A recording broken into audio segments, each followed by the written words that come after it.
आज सुबह जब आप लोगों ने व्हाट्सएप के स्टेटस देखे होंगे अपने, तो सभी ने रतन टाटा की फोटो डाल रखी है ना। बहुत कम ऐसे लोग होते हैं जो अक्रॉस द बोर्ड इतनी एडमायरेशन ले जाते हैं। Who was the last person जिसके साथ लोगों ने ऐसा किया होगा?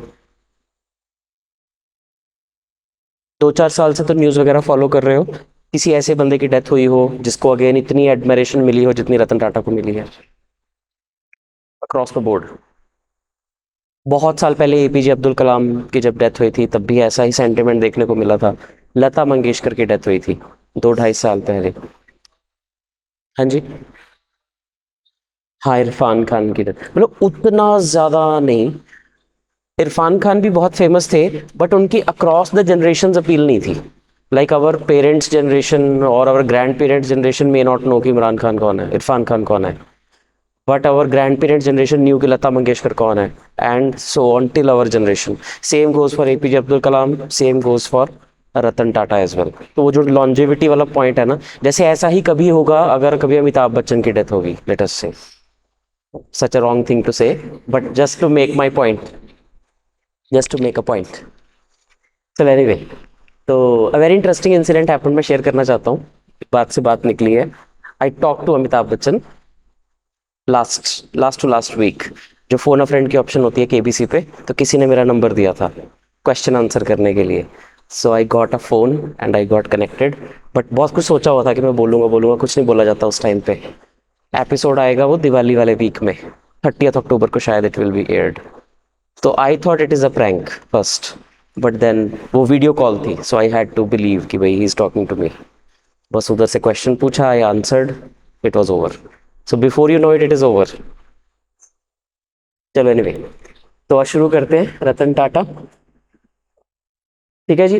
अब ये एज एन इंडस्ट्रियलिस्ट इतने नहीं जाने जाते जितने एज अ फिलैंथ्रोपिस्ट जाने जाएंगे। देखो, इनके जो फादर नहीं थे, इनके अंकल थे who was the head of Tata, जो आपको आगे चल के इसमें पढ़ना है ना ऐसे। अदरवाइज तो आप इंस्पिरेशन के लिए तो इनकी पूरी लाइफ स्टोरी पढ़ लो चाहे, that is good. But otherwise his uncle was JRD Tata, Jamshed ji Ratan ji Dadabhoy Tata, जो कि 1938 से लेकर 1991 तक, कितना लंबा टाइम हो गया, ऑलमोस्ट 50+ ईयर्स, इतनी देर तक वो टाटा ग्रुप के चेयरमैन थे। तो उन्हें कहा जाता है the founder and you can say जिन्होंने टाटा ग्रुप को वो बनाया जो कि वो था। तो इतनी देर तक वो रहे इस ग्रुप के चेयरमैन, लेकिन ग्रुप में बहुत सारी गड़बड़ियां आ चुकी थी।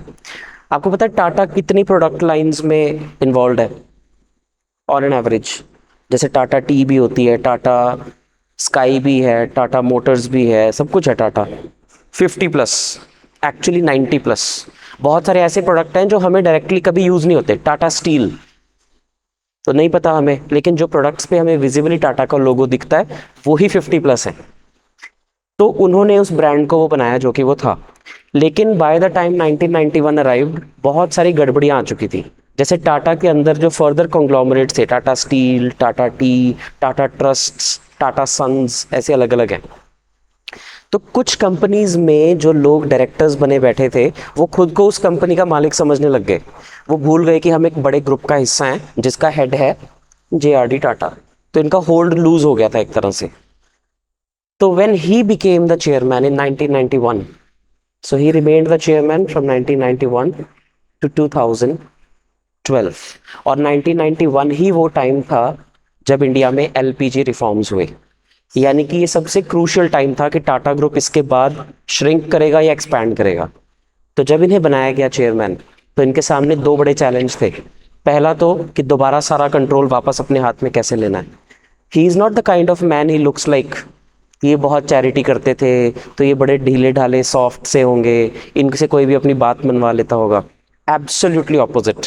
ही was a very hard core businessman with philanthropy. मतलब ऐसा नहीं है कि जी अब टाटा ग्रुप के चेयरमैन बन गए हैं तो सभी लोग समझेंगे कि चलो अब ढीला सा बंदा आ गया एक।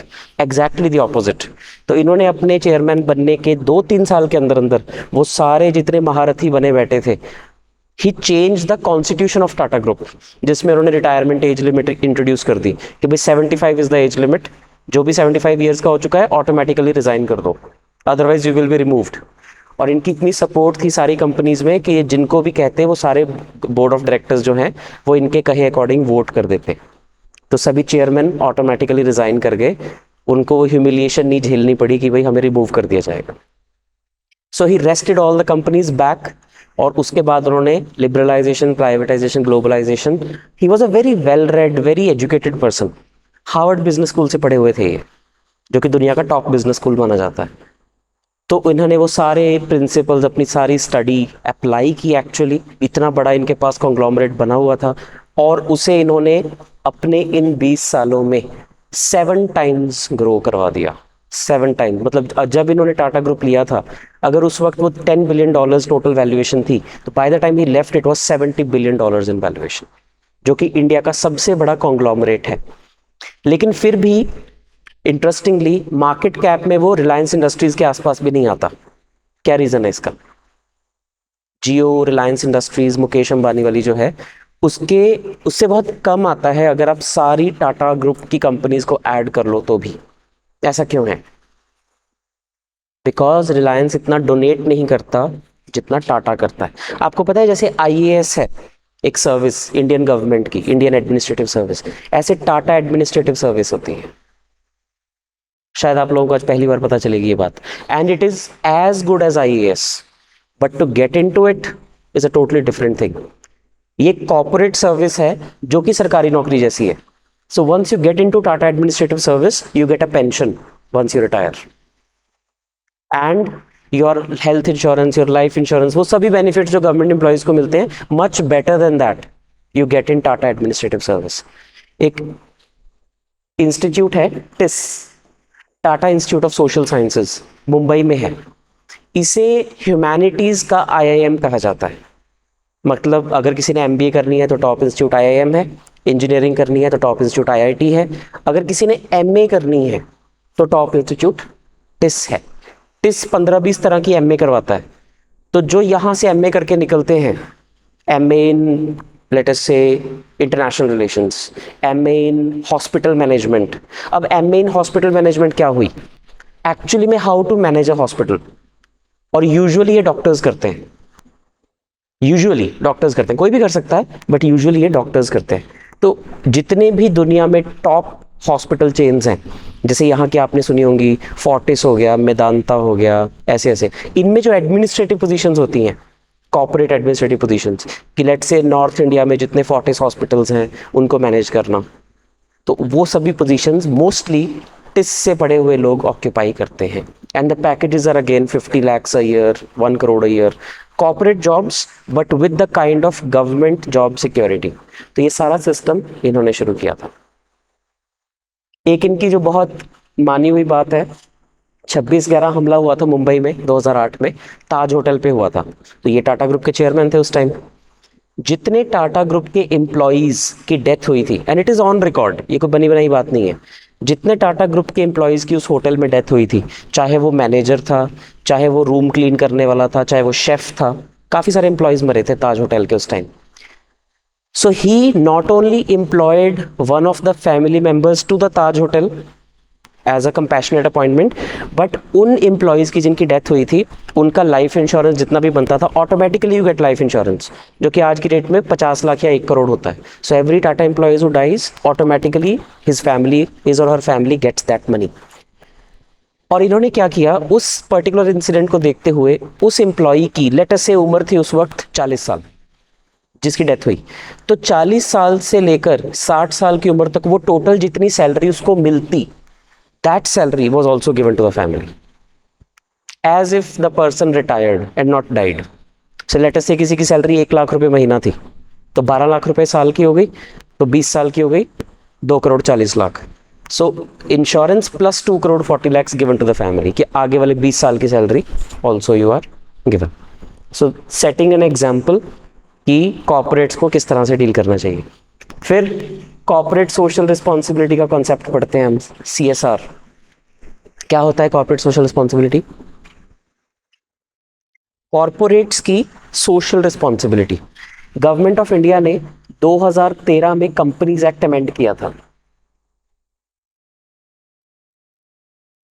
जो कॉर्पोरेट्स को गवर्न करता है। तो कंपनीज एक्ट 2013 की अमेंडमेंट में एक अमेंडमेंट ये भी थी, सीएसआर।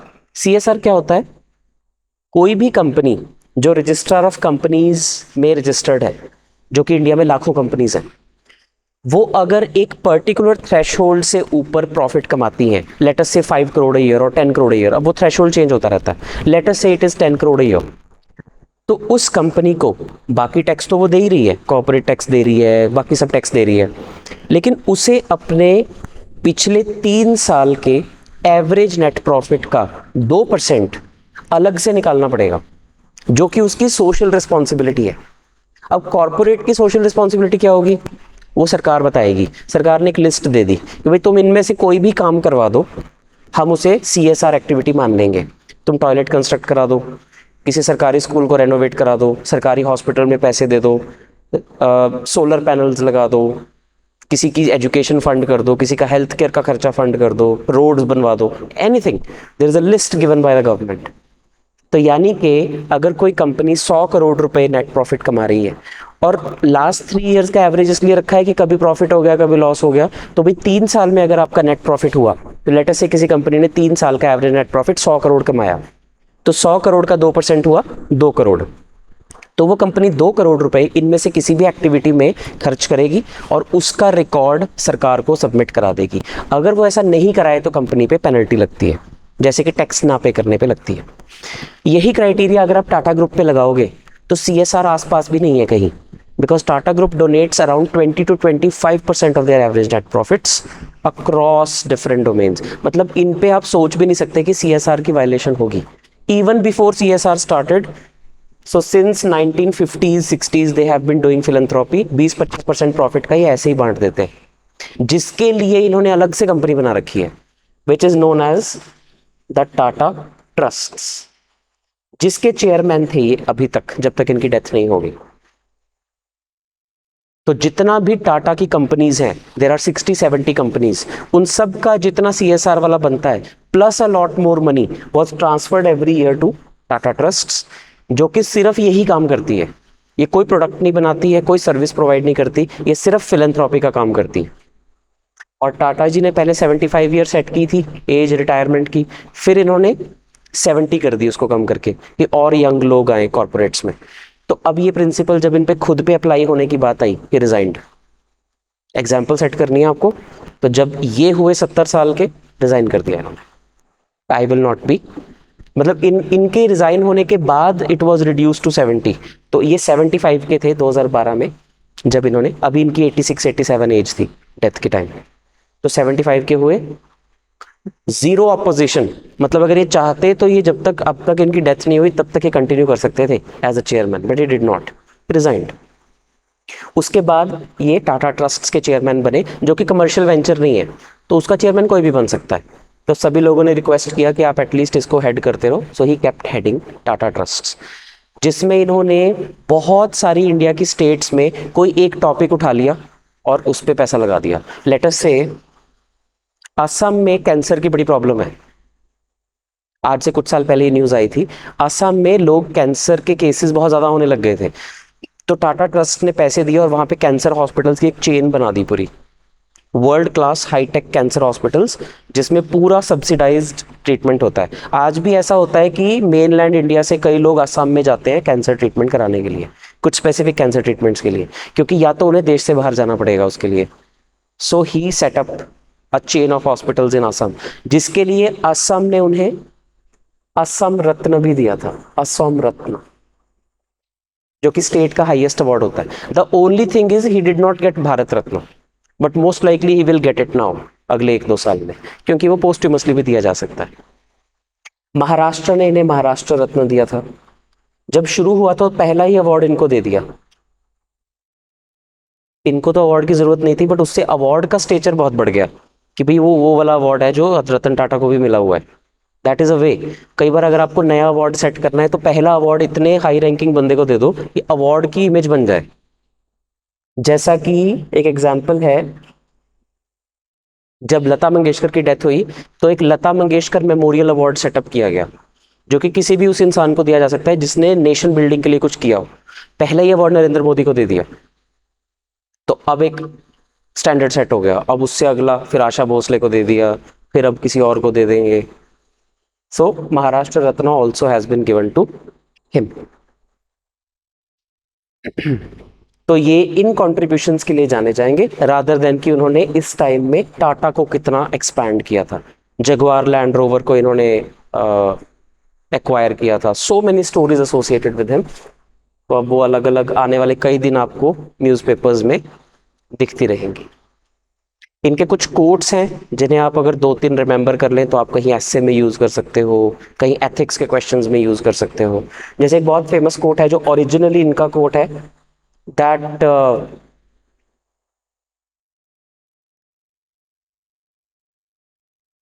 बहुत अच्छा वो कोट है, that you do not take a successful decision, you take a decision and make it successful. That is his coat.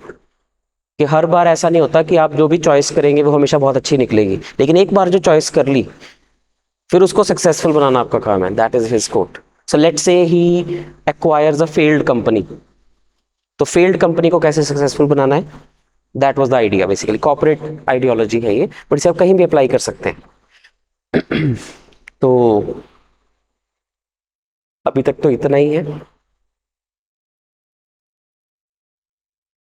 Nothing else.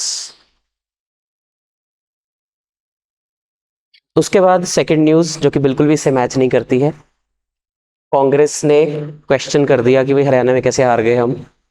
किसी को है इंटरेस्ट इलेक्शन एनालिसिस का? बताओ क्या गड़बड़ हुई। ये लोग तो इस चीज पे लड़ ही नहीं रहे थे कि हम हार रहे हैं कि जीत रहे हैं, तो इसलिए चीज पे लड़ रहे थे कि सीएम कौन बनेगा, है ना। तो फिर क्या गड़बड़ हो गई?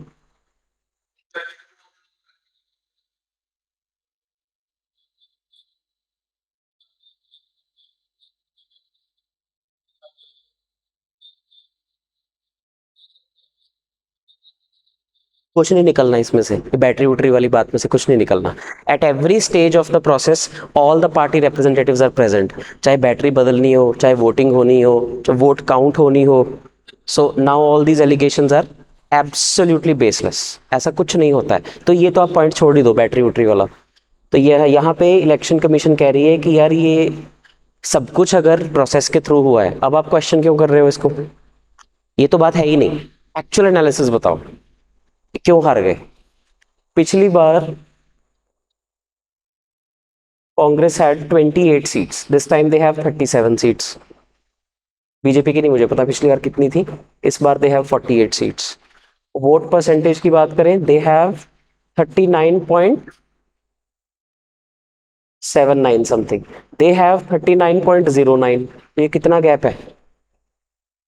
बहुत कम गैप है। इनका पिछली बार था 36 समथिंग, इनका था 28 समथिंग। तो इन्होंने 3% इंक्रीज किया, इन्होंने 11% इंक्रीज किया है। तो एग्जिट पोल यहाँ तक तो ठीक थे कि यार कांग्रेस ने बहुत गेन किया है, लेकिन अब गड़बड़ कहाँ हुई? जीतने के लिए आपको चाहिए 45 या 46 लगा लो, चलो मेजोरिटी, तो ज़्यादा गैप तो नहीं है इनमें। अब ये जो थोड़ा सा गैप है ये गड़बड़ क्यों हुई है? Because of narrow margins. इसको कोई प्रिडिक्ट नहीं कर सकता unless you count until the last vote. आप प्रिडिक्ट नहीं कर सकते कौन जीतेगा। या तो सीट का साइज बहुत छोटा हो, पंचायती इलेक्शन में आप गेस कर सकते हो कि यार ये जीतेगा, ये वाला घर जो है ना, अब ये इस सरपंच को वोट डालेगा, ये जीत जाएगा, क्योंकि वोटिंग 200-300 है। अब अगर वोट्स 1.5-2 लाख हैं, यू कैन नॉट जज कि कौन जीतेगा। और जीतने और हारने वाले का मार्जिन लोएस्ट इज 32 वोट्स। तो एग्जिट पोल कैसे बता देगी 32 वोटों का फर्क? एग्जिट पोल क्या होती है कि जो लोग वोट डाल के बाहर निकल रहे हैं, आप उनसे पूछते हो आप किसको वोट डाल के आए हो, वो बता देते हैं आपको, क्योंकि आप उनका नाम रिवील नहीं करते। जैसे आप वोट डाल के बाहर निकल रहे हो, आपको पूछेंगे माइक लगा के, हाँ जी आपने किसको वोट डाली, आप बता दोगे, वो लिख लेंगे वहाँ पे। तो 100 लोगों से पूछा, उसके अकॉर्डिंग एक प्रिडिक्शन सी बना ली कि अच्छा 100 में से 60 लोगों ने कांग्रेस को डाली है, तो कांग्रेस जीत रही है इस सीट पे। तो सभी बूथों पे बाहर लोग खड़े होते हैं सर्वे करने के लिए। This is exit poll. अब इससे कैसे पता चला कि कौन जीतेगा कौन हारेगा? आपको ट्रेंड से पता चल जाएगा, जो कि सही बताया एग्जिट पोल ने कि यहाँ पे बहुत जंप है, यहाँ पे खास जंप नहीं है। तो उनको लगा कि 11% वोट शेयर का जंप तो इज लाइक जीत ही जाएंगे ये, लेकिन ये मार्जिन कौन बता सकता है? ये मार्जिन कोई नहीं बता सकता। एक कैंडिडेट को 1,50,000 वोट डलेंगी और एक कैंडिडेट को 1,50,032 वोट डलेंगी। ये तो जब तक आप लास्ट वोट तक काउंट नहीं कर लेते तब तक पता नहीं चलेगा। तो आप सोचो कि ये जो सीट है जिसपे 32 का फर्क आया है, कौन सी सीट है ये? उचाना की सीट है, शायद उचाना की सीट है। तो ये वाला तो तब तक पता नहीं चला होगा जब तक लास्ट वाली ईवीएम की वोट काउंट नहीं होगी। आप समझ रहे हो? हर ईवीएम में 1500 से 2000 वोट होती है। सो अंटिल लेट अस से 2000 ईवीएम थी टोटल इस सीट पे। तो जब तक 1999वीं ईवीएम भी काउंट हो गई तब तक भी पता नहीं चला कौन जीता है। लास्ट 2000वीं ईवीएम में कुछ 1100-1200 वोटें होंगी, जब वो डली तो ये गैप आया सामने कि अच्छा अब ये जीते। So no exit poll can predict it. Most important reason is narrow margins. इसी तरह एक सीट पे 1900 का फर्क है, ये पंचकुला वाली सीट पे जस्ट 1900 वोट्स का फर्क है, कुछ भी नहीं होता 1900 votes for assembly election. So it is the narrow margins. अब वो नैरो मार्जिन क्यों थे, कांग्रेस की स्ट्रैटेजी में फर्क, ये फर्क वो फर्क, वो सब बात की बातें। एक और चीज जो आपको पता होना चाहिए, there are in total 36 castes in Haryana for electoral. मतलब ये आपको एग्जाम में काम आने वाली चीज नहीं है, लेकिन ये आपकी अंडरस्टैंडिंग बहुत इंप्रूव कर देगा। हरियाणा में कुल मिला के 36 कास्ट्स हैं। अलग अलग रैलियों में मोदी ने भी ये बात बोली, राहुल गांधी ने भी ये बात बोली कि जैसे राहुल गांधी ने बोला कि हम तो 36 की 36 बिरादरी को साथ लेके चलेंगे। काउंटेड है ये, जिनमें से एक जाट है, एक सैनी है, एक ब्राह्मण है, एक क्षत्रिय, ऐसे ऐसे करके टोटल 36 है। तो अब जो एनालिस्ट रीजन बता रहे हैं कि बीजेपी जीती है, that is 35:1 formula of BJP. कि ऐसे प्रोजेक्ट करो कि कांग्रेस अगर आ गई तो जाट बहुत डोमिनेट हो जाएंगे, because Hooda is a Jat and Hooda was the chief person to decide all the seats of Congress. तो सभी जाटों को टिकट्स दिला दी उन्होंने लेटस से। तो BJP was able to put this narrative कि भाई हम तो इन सारी कम्युनिटीज का ध्यान रखेंगे प्लस जाटों का भी रखेंगे। लेकिन कांग्रेस सिर्फ देखो जाटों का ही ध्यान रख रही है। They were able to put this narrative successfully. तो इसलिए सारी कम्युनिटीज ने बीजेपी को वोट कर दी इन ओवरवेलमिंग मेजॉरिटी, और जाट्स जो थे उन्होंने कांग्रेस को वोट कर दी। तो बहुत नैरो सा मार्जिन जो था बीजेपी को जिता गया। That's what has happened. Caste जो है वो चलती है। देन अगर आप गवर्नेंस पर्सपेक्टिव से देखोगे तो बहुत स्ट्रॉन्ग एंटी इनकम्बेंसी फैक्टर था। ये मैं चीज़ें आपको इसलिए बता रहा हूँ कि आगे से कोई भी इलेक्शन रिजल्ट आएगा तो आप इन चीज़ों पे ध्यान रखोगे। जब आप सर्विस में आ जाओगे तो इलेक्शन रिजल्ट आपको डायरेक्टली इम्पैक्ट करेगा। अगले 5 साल किससे गालियाँ सुननी है, किसको सुनानी है, this depends on who comes to power and how. तो आपको पता होना चाहिए। गवर्नेंस में एंटी इनकम्बेंसी थी, यानी कि बीजेपी गवर्नमेंट के अगेंस्ट स्ट्रॉन्ग सेंटिमेंट था, जिसके लिए 3 चीजें बोली जाती हैं, पहलवान, किसान, जवान। क्या मतलब हुआ इसका? ये तीनों कैटेगरीज के लोग प्रोटेस्ट कर रहे थे बीजेपी के अगेंस्ट। पहलवान का मतलब वो जो विनेश फोगट, साक्षी मलिक एंड वो बजरंग पुनिया वाला प्रोटेस्ट। किसान प्रोटेस्ट तो चल ही रहा है। जवान प्रोटेस्ट अगेंस्ट अग्निवीर स्कीम। तो अगर इसको कैपिटलाइज करने पे आती कांग्रेस तो कर सकती थी, नहीं कर पाए। ये वाला ज्यादा स्ट्रांग हो गया। So you should know these crux points from every election analysis. अब आगे चल के झारखंड में इलेक्शन होने हैं, महाराष्ट्र में इलेक्शन होने हैं, ट्राई टू फाइंड आउट। ऐसे नहीं कि हमें हर सीट का पता हो कि जी ये सिरमौर से क्यों हार गए, जी ये उचाना से, निर्वाणा से। अगर आपकी स्टेट है तो आपको उतना भी पता हो तो बहुत अच्छी बात है, 10-15 सीट्स का। बट अदरवाइज आपको ये 2-3 चीज़ें पता हो कि these things play a role in elections. Interview में ऐसे क्वेश्चन पूछे जाते हैं। इन केस आपको कभी गलती से भी HCS का पेपर देना हुआ तो आपको ये 2-4 चीज़ें पता होनी चाहिए। आपको पूछ लेंगे कि let us say do caste play a role in election. आप अगर उसका एकेडमिक आंसर देने पे आओगे तो कहोगे कि नहीं जी, तो उनको पता चल जाएगा कि ये बच्चा अभी भोला है, थोड़ा ये सोच के चल रहा है कि ये तो सारी टोटल गवर्नेंस की गेम होती है। तो बोलेंगे कि आपने 36 बिरादरी वाली बात नहीं सुनी हरियाणा की। आपको होगा कि नहीं जी, कट गए 2-4 नंबर आपके वहीं पे। ऐसा होता है, राइट? तो यू शुड नो, ये थोड़ा रियलिटी वाली साइड है। देयर इज अ रीजन कि ये न्यूज़पेपर है, ये बुक नहीं है। न्यूज़पेपर में बिल्कुल रियलिटी लिखी आती है, तो थोड़ा आपको पता होना चाहिए। ये चीज़ें आप आंसर्स में कभी नहीं लिखोगे। ये चीज़ें आप आंसर्स में शायद कहीं एक पासिंग रेफरेंस आ जाएगी कि इलेक्टोरल माल प्रैक्टिसेस में कहीं आ जाएगा कि जी political parties give a lot of value to caste equations and this. लेकिन अंदर से आपको पता होना चाहिए कि caste equations do play a role in winnability of a party. ठीक, उसके बाद ये एक बड़ी डिप्रेसिंग सी न्यूज़ है, लेकिन करानी बहुत ज़रूरी है। सती प्रथा पता है सबको, है ना?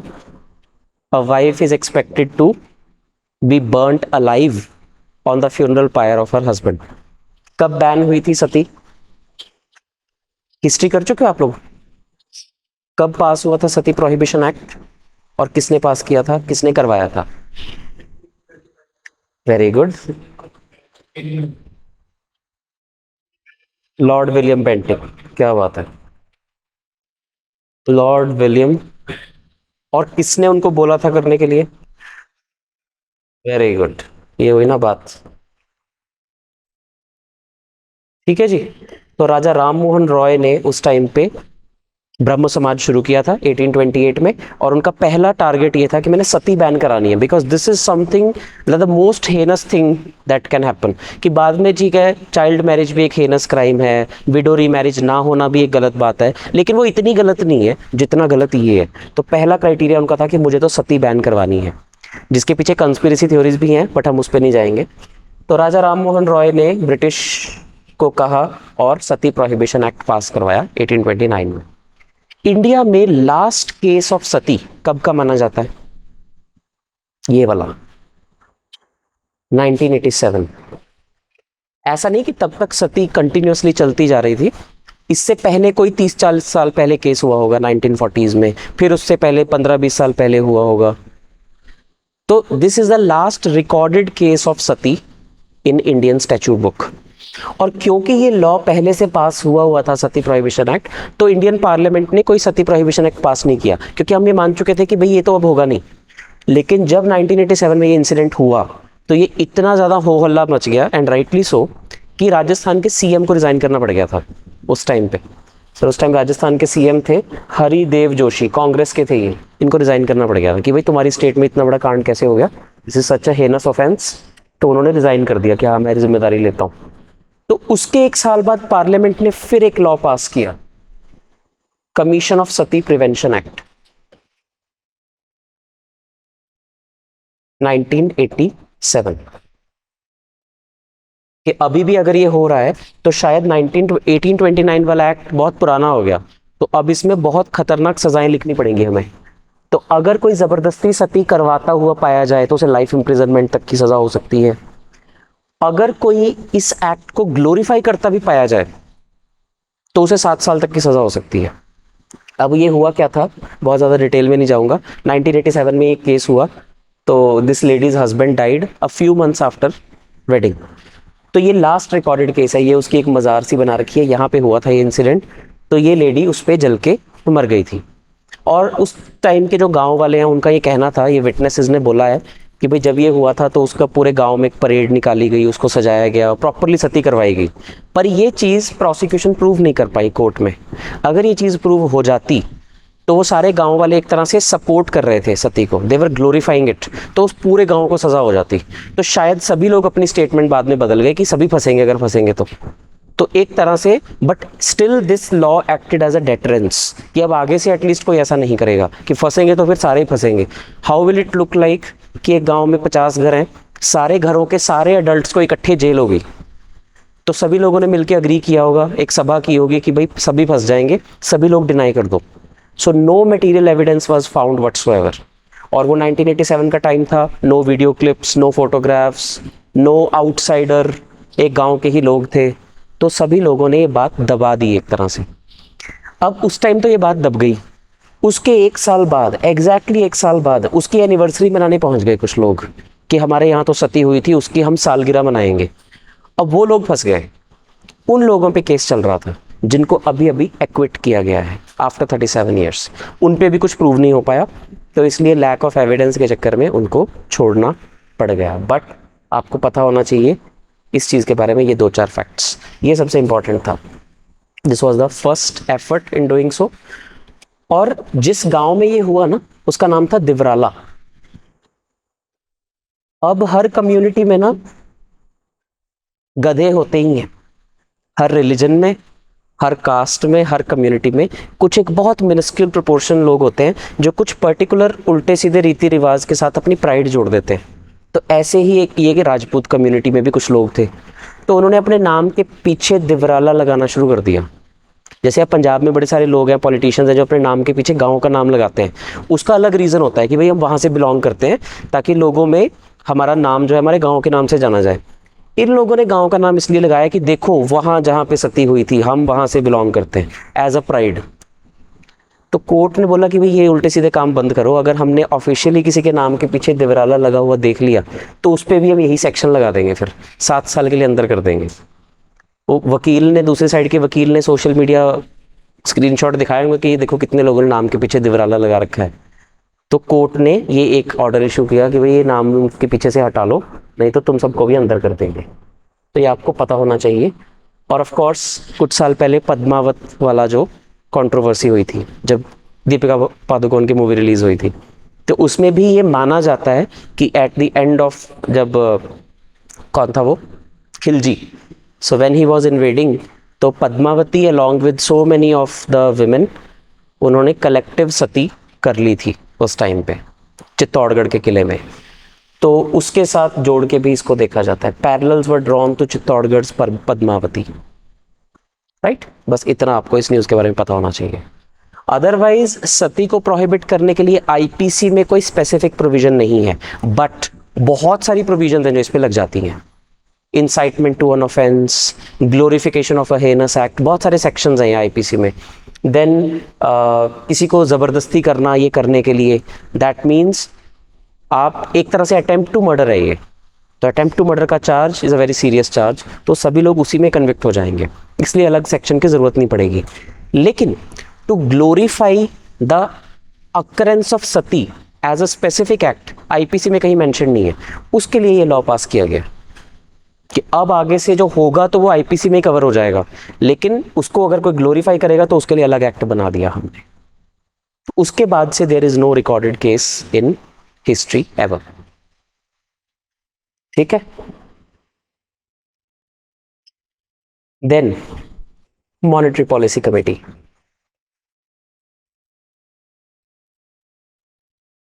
ठीक है, ये सबसे इंपॉर्टेंट न्यूज़ है आज की। तो एमपीसी यानी कि मॉनेटरी पॉलिसी कमेटी की रिपोर्ट आई है। कितनी कितनी फ्रीक्वेंसी पे आती है इनकी रिपोर्ट?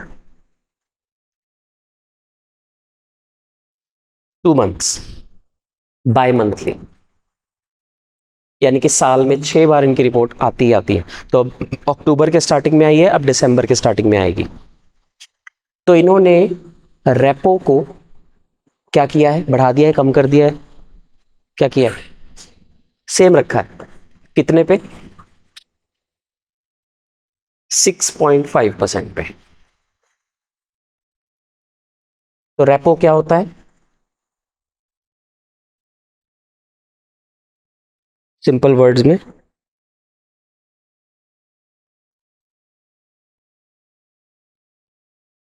एग्जैक्टली वो इंटरेस्ट रेट जो आरबीआई चार्ज करता है कमर्शियल बैंक से, जब कमर्शियल बैंक उससे पैसे लेते हैं। इसकी फुल फॉर्म होती है repurchase option, repo. Rep means repurchase, O means option. तो इसका एग्जैक्ट मतलब क्या हुआ? Let us say this is RBI and this is a commercial bank. अब ऐसा तो है नहीं कि कमर्शियल बैंक पैसे मांगेगा और आरबीआई ऐसे ही दे देगा उसको, बदले में कमर्शियल बैंक को भी उसे कुछ देना पड़ेगा। तो क्या देगा? क्या कोलेटरल के तौर पे? क्या? जैसे लेटर से हम गोल्ड लोन लें, तो हमने गोल्ड दिया, हमें पैसे मिल गए, तो अब बैंक क्या देगा आरबीआई को कि उसके बदले में उसे पैसे मिल जाएं? गवर्नमेंट सिक्योरिटीज या गवर्नमेंट अप्रूव्ड सिक्योरिटीज, मतलब प्राइवेट सिक्योरिटी भी हो सकती है, गवर्नमेंट ने ओके की हो उसे। ट्रेजरी बिल भी हो सकते हैं अगर बहुत कम टाइम के लिए लेना है तो कमर्शियल बैंक आरबीआई को देगा गवर्नमेंट सिक्योरिटीज या गवर्नमेंट अप्रूव्ड सिक्योरिटीज, और आरबीआई बदले में कमर्शियल बैंक को देगा पैसे। लेट अस से कमर्शियल बैंक ने आरबीआई को दी 100 करोड़ वर्थ ऑफ सिक्योरिटीज, बदले में आरबीआई ने कमर्शियल बैंक को दे दिए 100 करोड़ रुपए। सिंपल। अब जब कमर्शियल बैंक आरबीआई को कितने रुपए वापस करेगा? 100 करोड़ रुपए लिए थे, वापस कितने करेगा? ये इंटरेस्ट रेट है 106.5 करोड़ रुपए। 100 करोड़ तो वापस करेगा ही, प्लस 6.5 करोड़ जो इंटरेस्ट था, बदले में आरबीआई वही 100 करोड़ की सिक्योरिटीज ने वापस कर देगा। यानी कि बैंक ने पहले सेल की अपनी सिक्योरिटीज, पैसे मिल गए, फिर रीपरचेज की, इसीलिए इसको रेपो बोला जाता है। सो रीपरचेज ऑप्शन का मतलब bank sells it securities to RBI, gets money, then it repurchases those securities, और जितने हायर रेट पे रीपरचेज कर रहा है वो इंटरेस्ट हो गया। तो repurchase option, this is an option with the commercial banks to sell and repurchase the securities as many number of times, जितनी बार उसको पैसा चाहिए, इसे बोलते हैं रेपो। तो ये इसका एग्जैक्ट मतलब होता है। ठीक, ये सर्कल ऐसे चलता है। तो अब रेपो रेट अगर आरबीआई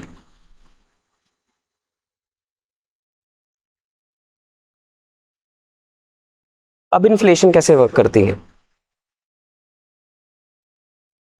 अगर आपकी जेब में 100 रुपए हैं तो आपका खर्च करने का मैक्सिमम पोटेंशियल कितना है? 100 रुपए। यानी कि you can generate a maximum demand of 100 rupees. इसमें ये मान के नहीं चल रहे हम कि हमें लोन मिल जाएगा या हमें किसी से मांग लेंगे, उसको भूल जाओ। अभी आपकी जेब में 100 रुपए हैं, आपके पास 100 ही खर्चने का पोटेंशियल है, मतलब you can generate a demand of 100 rupees only. लेकिन अगर आपकी जेब में 100 से 200 हो जाए तो आपका खर्च करने का पोटेंशियल 200 का हो जाएगा। मतलब इन वेरी सिंपल वर्ड्स, जितना पैसा इकोनॉमी में होगा उतनी ही ज़्यादा डिमांड जनरेट होने का पोटेंशियल होगा। अभी सीजन जो फेस्टिव का चल रहा है, एक महीना, इसमें डिमांड अचानक शूटअप हो जाती है, लोग बहुत ज़्यादा खरीदने लग जाते हैं, बहुत ही ज़्यादा खरीदने लग जाते हैं, which gives a boost to the economy. वैसे तो ये पैसा अचानक कहाँ से आ जाता है लोगों के पास? इंडिया में ये टोटली डिफरेंट फिनोमिनन है। इंडिया में लोग सेव करके रखते हैं बहुत सारा पैसा, तो लोग बैंक से निकाल लेते हैं, या लोगों को बोनसेस मिल जाते हैं, या फिर बिजनेसेस में ये सीज़न ऐसा चल रहा होता है, या फिर ये तो हुआ वही पैसा जो लोगों के पास पड़ा है। ये पैसा खर्च करने तो का पोटेंशियल तो लोगों के पास पहले भी था, पिछले महीने भी तो कर सकते थे। श्राद्ध में क्यों नहीं खरीदते लोग? कुछ सेंटिमेंटल वैल्यू है ना, चीज़ें तो तब भी वैसे ही बिक रही होती हैं। इनफैक्ट कई चीज़ें डिस्काउंट पे बिक रही होती हैं कि यार ये मंदा चल रहा है, श्राद्ध में ले जाओ, लेकिन लेते नहीं लोग। गोल्ड नहीं खरीदते, गाड़ियाँ नहीं खरीदते, घर नहीं खरीदते। लेकिन अब अचानक नवरात्रा पहला आते ही there is a spending spree, तो वो पैसा खर्चने की ऑप्शन तो पहले भी थी, तो उसे हम काउंट नहीं कर रहे सीजन स्पेंडिंग में। तो किसे काउंट कर रहे हैं? जो लोन लेंगे लोग। लोन इस टाइम पे अनरीजनेबली सस्ते रेट पे मिलेंगे आपको, चाहे आप कोई भी चीज़ लेने चले जाओ। And if you go to buy a car you will get discount almost all the cars, all the electronic products, all the consumer durables. तो यानी कि अगर आरबीआई चाहता है कि लोग खरीदें तो लोन सस्ते हो जाएंगे। अगर आरबीआई चाहता है कि लोग ना खरीदें तो ऐसे हाथ तो पकड़ नहीं सकते किसी का कि नहीं हो गाड़ी नहीं खरीदनी, लोन महंगा कर दो, लोग अपना डिसीजन डिले कर देंगे। जब लोग कैलकुलेट करेंगे यार 1% इंटरेस्ट बढ़ने से मेरा तो 1-1.5 लाख रुपए का फर्क पड़ गया, तो लोग डिले कर देंगे कि यार रुक जाओ थोड़ी देर। That is what RBI wants. यानी कि flow of money is directly responsible for inflation. तो अगर आरबीआई रेपो बढ़ा देता है तो यानी कि ये 6.5 से 7% होगी, तो सारे बैंक्स भी अपने इंटरेस्ट रेट बढ़ा देंगे, जिससे लोग कम बोरो करेंगे, कम स्पेंड करेंगे, और इन्फ्लेशन नीचे चली जाएगी। So this is an adverse relationship between repo and inflation. अब आरबीआई ने ना तो रेपो बढ़ाई है ना कम की है, तो ऐसा क्यों कर दिया? Repo is unchanged. हमारे लिए इन्फ्लेशन टारगेटिंग फ्रेमवर्क चल रहा है सिंस 2016, जिसके अकॉर्डिंग कितने के कितने से बीच के रखनी है हमने इन्फ्लेशन?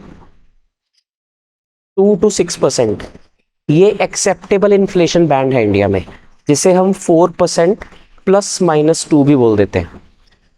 अभी के टाइम में इन्फ्लेशन तो कंट्रोल में चल रही है हमारी, जो ओवरऑल इन्फ्लेशन है वो 4-4.5% के आसपास चल रही है, लेकिन फूड इन्फ्लेशन कंट्रोल में, मतलब अभी कंट्रोल में चल रही है पिछले 1 महीने से, पिछले 5-6 महीने से कंट्रोल में नहीं चल रही है। देखो कहीं भी कोई भी एक्सट्रीम वेदर इवेंट होता है ना, सबसे पहला असर एग्रीकल्चर पे पड़ता है। कहीं फ्लड आ गए तो सारी फसलें खराब हो गई, ड्रॉट आ गया, अब हीट वेव्स आई थी तो कितनी जगह फसलें खराब हुई। अब उसके बाद ला नीना का असर दिखा हमें सितंबर में, तो इतनी ज़्यादा बारिशें आ गई कि कई जगह फसलें डूब गई, असम में फ्लड्स आ गए। तो फूड इन्फ्लेशन ऐसी चीज़ है जिसे रोक पाना बहुत मुश्किल है, बड़ी डायनेमिक कमोडिटी है। तो फूड इन्फ्लेशन भी अब कंट्रोल में चल रही है, लेकिन आरबीआई को ऐसा लगता है कि इन्फ्लेशन हम्प आने वाला है। हम्प का क्या मतलब होता है? जैसे स्पीड ब्रेकर होता है कि ये बिल्कुल सही चल रही है रोड, ये अचानक क्या हो गया, दिस इज इन्फ्लेशन हम्प। मतलब लोगों ने पूछा कि भाई इन्फ्लेशन कंट्रोल में चल रही है इतने महीने से, तो क्यों नहीं काटा रेपो रेट, लोन थोड़े और सस्ते हो जाते, जीडीपी बढ़ जाती है, हमारी स्पेंडिंग बढ़िया हो जाती। But RBI is very confident that an inflation hump is going to happen. क्यों है इतना कॉन्फिडेंट आरबीआई? हाँ जी, चलो, one of the minor reasons festive spending, और ये एक अच्छा रीजन है, अब से लेके दिसंबर के बीच में एक अच्छा रीजन है, और सब इसी में आ गया। फेस्टिव सीजन पे लोग बहुत ज़्यादा स्पेंड करते हैं, ये हर साल का कंसिस्टेंट पैटर्न है जो हम अच्छा मानते हैं। तो अभी अगर आरबीआई रेपो कम कर देता तो लोग वैसे ही बहुत खर्च करने वाले हैं, तो लोगों ने फटे चक देने सी। So to stop that from happening अभी के लिए रुक गया आरबीआई। और एक बार देखना पड़ेगा कि जो पैडी हार्वेस्ट सीजन है, या लेट्स से खरीफ हार्वेस्ट है, वो सही जाती है कि नहीं।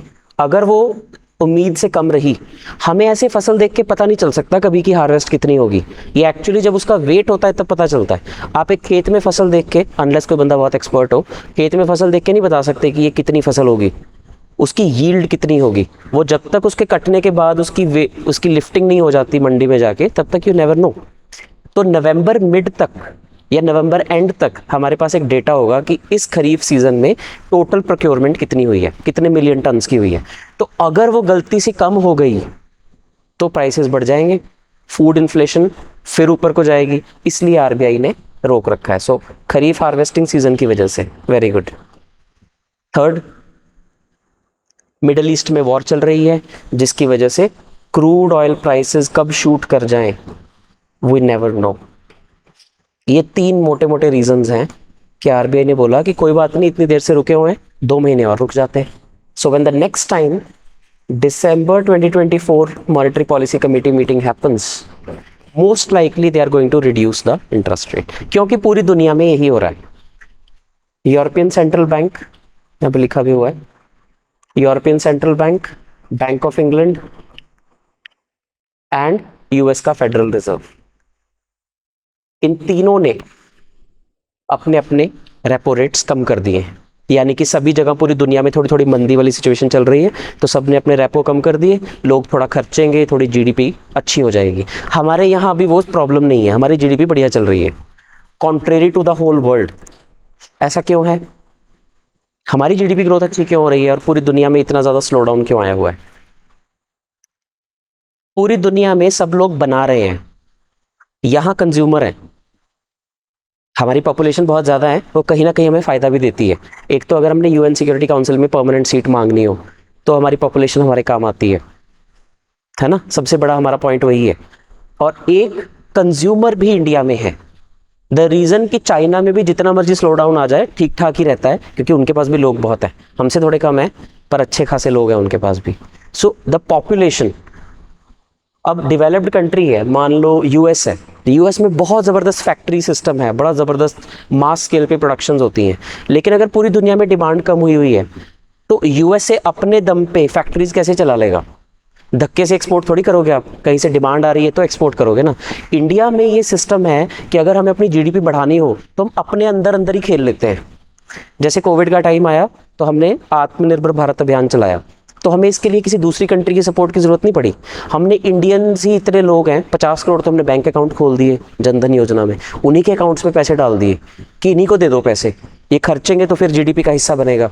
20 लाख करोड़ रुपए का पैकेज था आत्मनिर्भर भारत अभियान का, और उससे जीडीपी में 20 लाख करोड़ ऐड हो गए, क्योंकि सरकार को पता था कि इनके अकाउंट में डाल दो 2-3 हज़ार रुपए करोड़ों लोगों के, उन्होंने डाल दिए, तो उन लोगों ने खर्च कर दिए, एडेड टू द जीडीपी। अब यूएसए में ये कैसे करोगे आप, वहाँ लोग ही टोटल 20-25 करोड़ हैं, तो क्या वो खर्चेंगे, क्या वो करेंगे। इंडिया में because of a lot of consumers there is a lot of demand also, तो यहीं पे जनरेट करते रहो, वो यहीं कंज्यूम हो जाएगा। So our market is not dependent on exports, our market is consumer driven market. इसलिए कहते हैं ना कि इंडिया में कुछ भी बेचो बिक जाएगा, लोग ही इतने हैं, मार्केट्स ही इतनी डाइवर्स हैं, नॉट टू से इन इंग्लैंड और यूएस और यूरोप। ये एक चीज़ है जो हमें कभी कभी बचा जाती है। तो ये 3 मेजर रीज़न जिसकी वजह से इन्फ्लेशन हम पाने का चांस है। अचानक फेस्टिव स्पेंडिंग बहुत ज़्यादा ना हो जाए, अचानक हार्वेस्ट कम ना हो जाए, और क्रूड ऑयल प्राइसेस शूट ना हो जाए। इन 3 रीजंस की वजह से मॉनेटरी पॉलिसी कमेटी ने अपनी स्टांस न्यूट्रल रखी है। But they are very confident कि अगर ये हम उस टाइम तक आके चला गया तो उसके बाद हम 6.5 से लेटर से 6.25 पे ले आएंगे या 6 पे ले आएंगे, लोन सस्ते होंगे, the growth will pick up. ठीक, और आरबीआई ने इस साल का जीडीपी प्रोजेक्शन दिया है 7.2%, विच इज वेरी गुड। इस साल की जीडीपी ग्रोथ हमारी 7.2% होने वाली है। एक और रीजन जो छोटा सा है पर आपको पता होना चाहिए कि इस साल का इन्फ्लेशन डेटा थोड़ा सा ज्यादा आ रहा है एज कंपेयर टू पिछला साल। इस साल की जो इन्फ्लेशन है वो हमारी 4-5% के आसपास चल रही है, पिछले साल यही इन्फ्लेशन 3% के आसपास, 3-4% के आसपास थी। तो दैट इज द रीजन कि इस साल इन्फ्लेशन थोड़ी सी एवरेज ज़्यादा लग रही है हमें बेस इफेक्ट की वजह से। अब हम इन्फ्लेशन पिछले साल के अकॉर्डिंग काउंट करेंगे ना फिर, तो बेस इफेक्ट की वजह से थोड़ी इस बार ज़्यादा चल रही है। बस इतना आपको इसके बारे में पता होना चाहिए। कोई डाउट हो किसी को? ये एक बड़ा अच्छा सर्वे आया है ministry of statistics and programme implementation का। 95% लोगों के पास मोबाइल फोन है अब इंडिया में। 95% of the households, not persons, household. हर बच्चे के पास फोन नहीं दिया अभी हमने, पर 95% of house holds have phone in India. There is only one state or UT in India which has 100% households having mobile phones. कौन सा? इंडिया में एक ही ऐसी स्टेट, 28 स्टेट है हमारे पास, 8 यूटीज हैं, एक ही ऐसी स्टेट या यूटी है जिसके पास 100% मोबाइल फोन्स हैं, चंडीगढ़। ठीक है, तो Chandigarh, reason for that,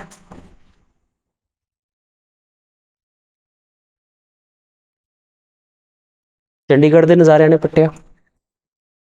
what is the reason for that? Another correlating factor, Chandigarh has the highest per capita vehicle ownership in India. दूसरा कोई आसपास भी नहीं आता, यानी कि 2 व्हीलर्स और 4 व्हीलर, 3 व्हीलर नहीं काउंट करते हम इसमें, वो कमर्शियल होते हैं। 2 व्हीलर्स और 4 व्हीलर ओनरशिप में Chandigarh has the highest per capita vehicle ownership in India. मतलब अगर चंडीगढ़ की आबादी 5 लाख है तो यहाँ 15 लाख व्हीकल रजिस्टर्ड है for example. 1:3 is the frequency, मतलब नॉट एग्जैक्टली दिस फिगर, थोड़ा डिफरेंट है, but Chandigarh has the highest per capita vehicle. तो ये दोनों चीज़ें किस चीज़ की तरफ इंडिकेट करती हैं कि क्या सबसे ज़्यादा होगा चंडीगढ़ में? पर कैपिटा इनकम, तभी व्हीकल्स हैं, तभी मोबाइल फोन्स हैं हर किसी के पास। Isn't that a simple reason? So UT of Chandigarh out of all the states and UTs has the highest per capita disposable income in India.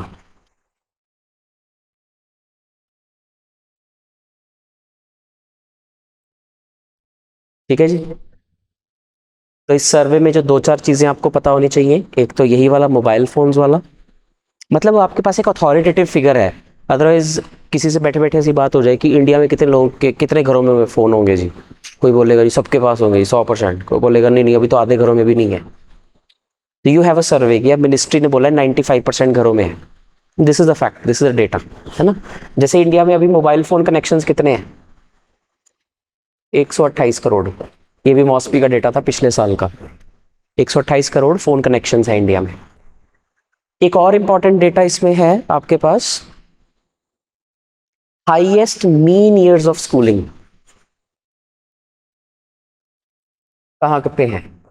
Highest mean years of formal schooling, जिससे हमें education के बारे में पता चलता है। अभी तक हमें इन्हीं डेटाज पे डिपेंड रहना पड़ेगा जब तक सेंसस नहीं हो जाता। तो highest mean years of formal schooling है गोवा, मणिपुर, दिल्ली, पुडुचेरी, लक्षद्वीप, इनमें से कोई भी दो चार आपको याद रह जाएं, Sikkim and of course Kerala.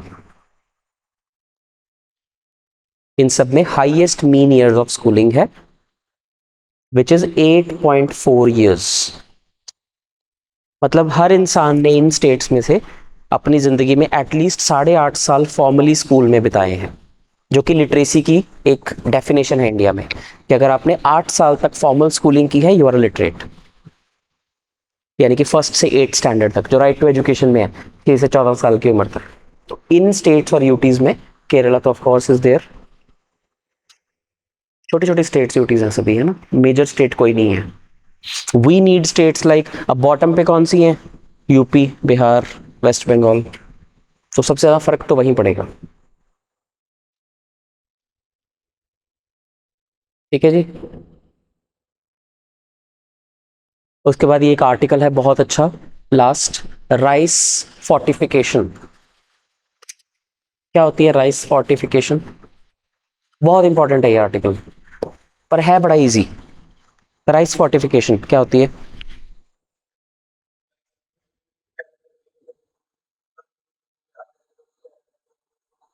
बिल्कुल ठीक है, राइस में न्यूट्रिएंट्स ऐड कर देते हैं हम, जिससे कि India has one of the highest micro nutrient deficiency in the world. आपको पता है जो आरओ सिस्टम यूज करते हैं ना हम पानी के लिए, they are not certified by health ministry. There is a, मतलब मेरे साथ ये प्रॉब्लम होनी शुरू हुई थी पिछले साल कि मेरी बॉडी में बहुत सारे प्रॉब्लम्स आनी शुरू हो गई, जैसे घुटनों में दर्द होने लग गया। तो आई रियलाइज कि मैं खाना पीना तो बहुत अच्छा चल रहा है, like I eat very well. तो मैंने अपना फुल बॉडी टेस्ट कराया, तो उसमें मुझ में माइक्रो न्यूट्रिएंट डेफिशिएंसी आई, vitamin D deficiency, zinc deficiency, ये वो। तो जो डॉक्टर थी वो हमारी, उन्होंने प्रॉपर पूरा मेरे से क्वेश्चन पूछे कि ये खाते हो, ये पीते हो, धूप में चलते हो, ये वो सब कुछ पूछ लिया। फिर एंड में वो आए कहते पानी कहाँ कौन सा पीते हो? भाई फिल्टर का। कौन सा filter? RO filter. RO filter filters the micro nutrients as well. तो फिर मैंने सोचा कि यार चलो ये तो डॉक्टर है, अपने हिसाब से बोल रही होगी। फिर मैंने घर आके सर्च किया, तो मुझे मिनिस्ट्री ऑफ हेल्थ का एक ऑफिशियल सर्कुलर मिला 2020 में, जो कोविड के अराउंड उन्होंने लॉन्च किया था। मतलब nothing to do with Covid, वैसे ही उस टाइम पे उनका आया था। उसमें लिखा हुआ था कि reverse osmosis system is banned according to the ministry of health, लेकिन 90% घरों में आरओ ही लगे हुए हैं। तो वो क्या करते हैं, वो इम्प्योरिटीज तो छांट ही देते हैं, जिंक, फॉस्फोरस, कैल्शियम, ये भी सब छांट देते हैं। तो जो आप आरओ का पानी पी रहे हो वो आपको नुकसान ज़्यादा पहुंचा रहा है, फ़ायदा कम कर रहा है। So over a period of time, अब मुझे वो पानी पीते हो गए 6-7 साल, तो इसे कहते हैं क्रॉनिक डेफिशिएंसी। एक होती है एक्यूट डेफिशिएंसी, एक होती है क्रॉनिक डेफिशिएंसी। एक्यूट मतलब ओवरऑल लेवल बहुत डाउन हो जाना, चाहे बहुत कम टाइम में हो जाए। एक होती है क्रॉनिक डेफिशिएंसी कि थोड़ा थोड़ा थोड़ा थोड़ा फर्क बहुत लंबे टाइम तक पड़ता रहे, which is even more dangerous. तो मुझ में क्रॉनिक डेफिशिएंसी ऑफ माइक्रोन्यूट्रिएंट्स आई, जिसके बाद मुझे अलग अलग सप्लीमेंट 2-4 खाने पड़े, जिससे मैं थोड़ा बहुत ठीक ठाक हो गया। But RO systems are the most important reason in urban population. गाँव में नहीं लगवाता आरओ हो गई, in urban populations for micronutrient deficiency. वही माइक्रोन्यूट्रिएंट्स अब चावल में मिक्स करके दिए जाते हैं, चाहे वो पब्लिक डिस्ट्रीब्यूशन सिस्टम के अंडर हो, चाहे वो मिड डे मील स्कीम में बच्चों को दिया जाता हो। और इसके सबसे बड़े जो विक्टिम्स हैं, they are women and children. हर second woman in India is anaemic. Anaemia means iron deficiency. तो अब कई स्टेट्स ने तो स्कीम्स चला रखी हैं कि फॉलिक एसिड की टैबलेट्स दे दी जाती हैं टीनेज गर्ल्स को मोस्टली, बट वो इतना कारगर सिस्टम नहीं है। तो सरकार ने इस पर पूरा सर्वे कराया, तो लोगों की ईटिंग हैबिट्स के बारे में पता चला कि इंडिया में अप्रॉक्सीमेटली 62 to 63% लोग ऑन अ डेली बेसिस चावल खाते हैं। 2/3 लगा लो, 2/3 लोग इंडिया में ऐसे हैं, जैसे हम लोग नॉर्थ इंडियंस हैं, यहाँ पे वीट बहुत प्लेंटी मिलती है तो हम लोग रोटी ज़्यादा खाते हैं, लेकिन साउथ इंडिया में और ईस्ट इंडिया में, ये वेस्ट बंगाल वाली सारी बेल्ट, उड़ीसा एंड साउथ पूरा, ये लोग बहुत चावल खाते हैं। अब तो नॉर्थ में भी हम लोग बहुत खाने लग गए हैं। तो चावल एक ऐसी चीज़ मानी गई जिसको डायरेक्टली फोर्टिफाई किया जा सकता है। And hence in 2022 cabinet committee on economic affairs launched rice fortification programme, जिसे 3 फेजेस में इंप्लीमेंट किया जाना था। कि पहले जो सबसे ज़्यादा ज़रूरत है जहाँ पे, उन स्कीम्स में या उन डिस्ट्रिक्ट्स में इंप्लीमेंट किया जाए। सो 2022 दिस स्कीम वाज लॉन्च्ड। इसके 3 फेजेस रखे गए, फेज़ 1, फेज़ 2, फेज़ 3। जो फेज़ 1 था, इसमें 2 स्कीम्स के अंडर सबसे पहले इसको इंप्लीमेंट किया गया। First was ICDS and second was PM पोषण। ICDS पहले फेज में, इंटीग्रेटेड चाइल्ड डेवलपमेंट सर्विसेज, और दूसरा PM पोषण। क्या है ICDS?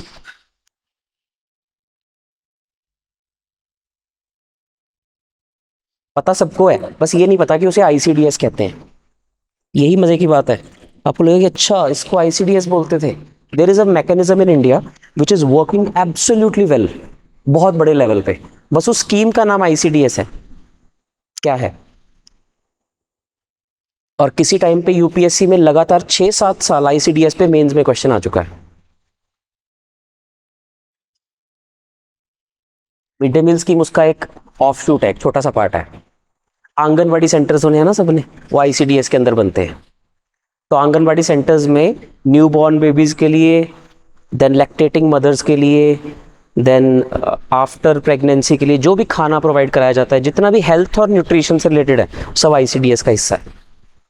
तो सबसे पहले इसके अंदर राइस फोर्टिफिकेशन, यानी कि जो खाना वो वाला दिया जा रहा है, पहले वो वाले चावल जो हैं उन्हें फोर्टिफाई किया जाए। देन PM पोषण स्कीम के अंदर जो खाना दिया जा रहा है उसे किया जाए। सेकंड फेज में PDS, पब्लिक डिस्ट्रीब्यूशन सिस्टम, जो फूड सिक्योरिटी एक्ट के अंदर 80 करोड़ लोगों को जो चावल दिए जाते हैं वो, और एस्पिरेशनल डिस्ट्रिक्ट्स प्रोग्राम ADP। तो public distribution system in the second phase along with aspirational district programme, जिसमें 112 डिस्ट्रिक्ट हमने इंडिया के चूज किए थे। ये क्या है एस्पिरेशनल डिस्ट्रिक्ट?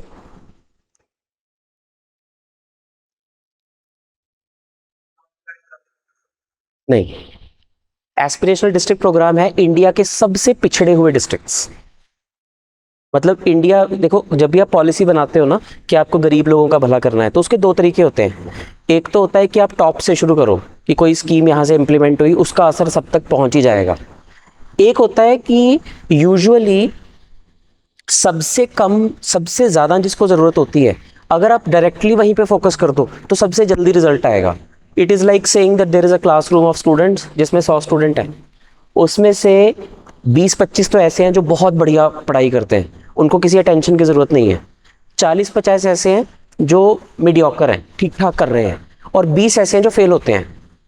तो अगर आपको क्लास का रिजल्ट इंप्रूव करना है तो एक तो है कि 100 के 100 बच्चों को इकट्ठे बिठाओ और उनकी एक्स्ट्रा क्लास लगाओ, जिनसे टॉप 25 वालों को कोई खास फर्क नहीं पड़ रहा, जो बीच वाले हैं उनको थोड़ा सा फर्क पड़ जाएगा, लेकिन जो फेल वाले हैं उनको असर पड़ेगा, पर उतना नहीं पड़ पाएगा क्योंकि आप सारा फोकस वहाँ नहीं डाल रहे ना।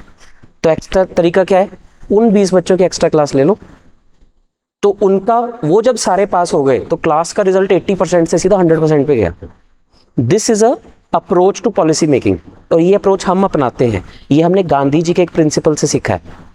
किस प्रिंसिपल से?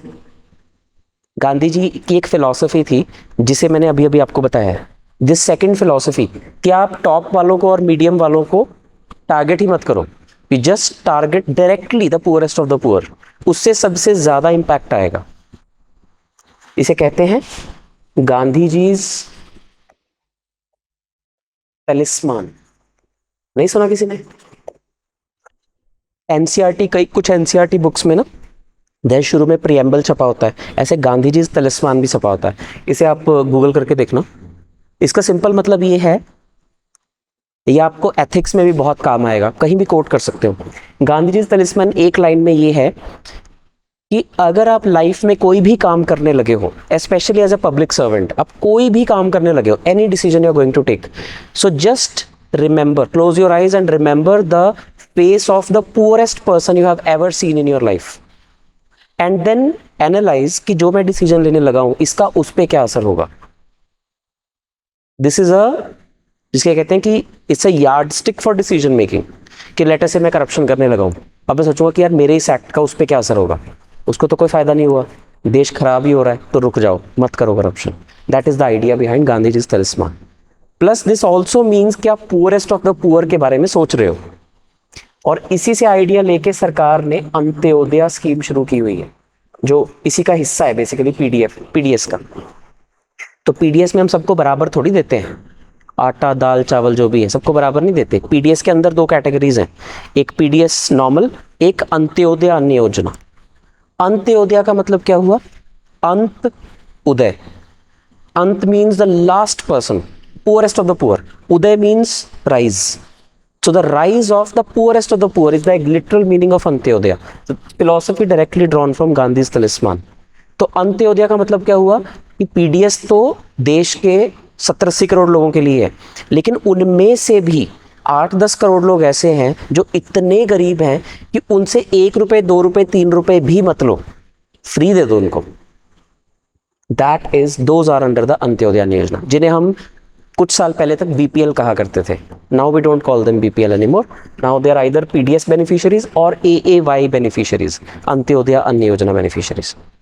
तो पीडीएस वालों को मिलता है 1 रुपए किलो आटा, 2 रुपए किलो चावल, 3 रुपए किलो दाल, लेट्स से, और एएवाई वालों को एब्सोल्युटली फ्री ऑफ कॉस्ट मिलता है, कुछ भी नहीं देना पड़ता उन्हें, बिल्कुल फ्री मिलता है। तो एस्पिरेशनल डिस्ट्रिक्ट प्रोग्राम भी इसी फिलॉसफी पे बना है कि देश में 800 डिस्ट्रिक्ट हैं, उनमें से 100 के करीब ऐसे हैं जो बड़े डेवलप्ड हैं।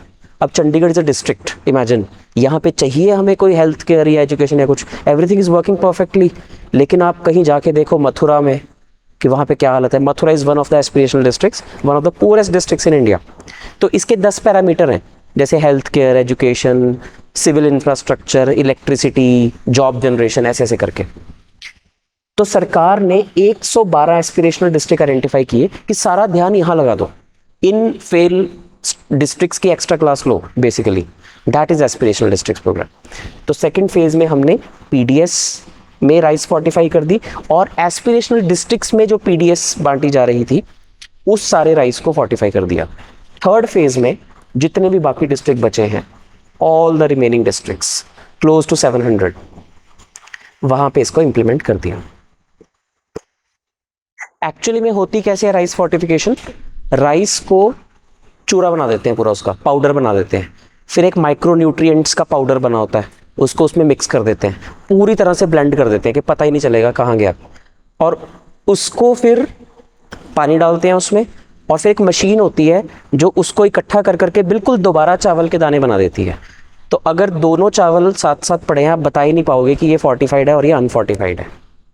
बिल्कुल उस मशीन से एग्जैक्टली वैसे ही चावल के दाने दोबारा बन जाते हैं, लेकिन अब उसमें वो सारे न्यूट्रिएंट्स, माइक्रो न्यूट्रिएंट्स मिक्स हो चुके हैं।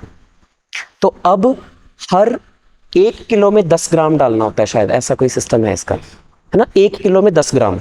तो अब 1 किलो राइस, नॉर्मल राइस में ये फोर्टिफाइड वाला राइस 10 ग्राम मिक्स कर दो पूरी अच्छे से, दिस बिकम्स फोर्टिफाइड राइस। तो ये इतना पोटेंशियल रखता है कि अगर कोई इस तरह के राइस को कुछ महीने लगातार खा ले तो उसके अंदर से आयरन, विटामिन B12 और ये बाकी जो डेफिशिएंसीज हैं, ये सारी ये धीरे धीरे धीरे दूर हो जाएंगी। तो अब आप एक ये लिख लो कि कौन कौन से वो माइक्रो न्यूट्रिएंट्स हैं जिन्हें इसमें ऐड किया जाता है। सबसे पहले folic acid, iron, vitamin B12, zinc, vitamin A, vitamin B1, B2, B3 and B6, ये सारे हैं जिन्हें हम फोर्टिफिकेशन में यूज करते हैं। तो आप कभी भी राइस फोर्टिफिकेशन पे लिखो और इनमें से 4-5 मेंशन कर दो, will be a very good answer.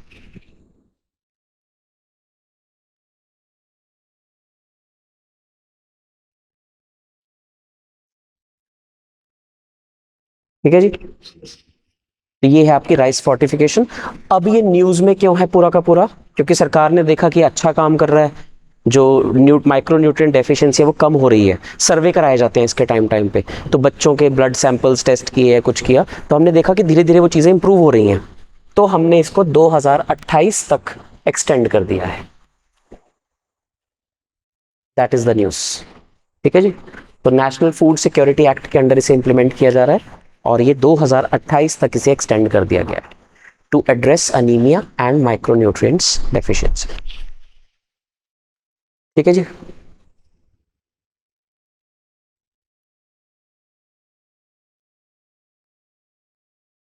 बस यही था इसमें।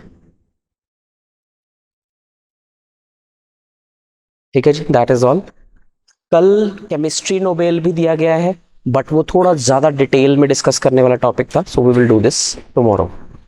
ठीक है, कल जो हुए थे फिजिक्स और मेडिसिन वाला, वो समझ आ गया था, है ना? बहुत ज़्यादा डिटेल में नहीं जाना, बट फिर भी आपको पता होना चाहिए। मतलब आज भी मुझे एक दो स्टूडेंट्स ने पूछा कि वो समझ नहीं आ रहा, वो कितना डिटेल में जाना है। देखो, नोबेल प्राइजेस हैं तो अपने को जाना पड़ेगा डिटेल में, बिकॉज ये होता ही है कि उससे अगले साल के प्रीलिम्स और मेंस में ना कहीं से उससे रिलेटेड क्वेश्चन आना ही आना है, ये मान के चलो आप। डायरेक्टली वहां से ना आए, किसी भी तरह से आ जाए। अब जैसे एआई से रिलेटेड दिया गया है फिजिक्स का नोबेल, तो कहीं ना कहीं आएगा ही आएगा नहीं उसमें, और ये तो बज़ वर्ड है आजकल, हर कोई कर रहा है, so it's bound to be asked. ठीक है, चलो जी, थैंक यू।